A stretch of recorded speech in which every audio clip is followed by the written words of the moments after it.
بسم اللہ الرحمن الرحیم۔ السلام علیکم ڈیئر اسٹوڈنٹس، آج ہم اپنا کلاس 6 کا اردو کا لیسن نمبر 3 سٹارٹ کریں گے، اردو اے کا۔ آپ لوگ بھی اپنی اردو اے کی بکس اوپن کر لیں، پیج نمبر 9، اور ایک لیڈ پینسل بھی اپنے ہاتھ میں رکھیں تاکہ مشکل الفاظ کو انڈر لائن کیا جا سکے اور ان کے معنی بھی نوٹ کیے جا سکے ساتھ ساتھ۔ تو پیج نمبر 9 پہ ہمارے پاس لیسن نمبر 3 ہے اردو کا، مادر ملت فاطمہ جناح۔ مادر ملت کیا ہے؟ یعنی کہ قوم کی ماں۔ قوم کی ماں کن کو بولا گیا ہے؟ فاطمہ جناح کو، جو کہ قائد اعظم کی چھوٹی بہن تھی۔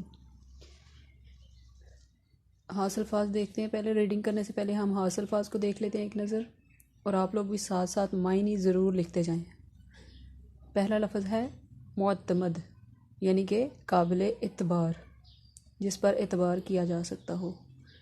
تنظیم، ادارہ، پیروکار، پیروی کرنے والا، شرمندہ تعبیر، مکمل کرنا یا تکمیل، کنارہ کش، دور ہونا، خیر باد، چھوڑ دینا، ترویج، اشاعت یا پھر پھیلانا کوئی چیز، جراحی، زخموں کا علاج، سرجری وغیرہ۔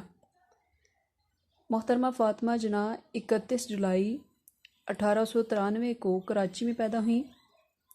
وہ قائد اعظم محمد علی جناح سے قریباً 17 برس چھوٹی تھیں، یعنی کہ 17 سال چھوٹی تھیں۔ محترمہ فاطمہ جناح ابھی چھوٹی ہی تھی کہ ان کی والدہ محترمہ کا انتقال ہو گیا۔ 8 برس کی عمر میں باپ کا سایہ بھی سر سے اٹھ گیا۔ ان دنوں قائد اعظم محمد علی جناح بمبئی میں وکالت کر رہے تھے، بمبئی جس کو آج کل ممبئی بھی بولا جاتا ہے، وکالت کر رہے تھے۔ والدین کے انتقال کے بعد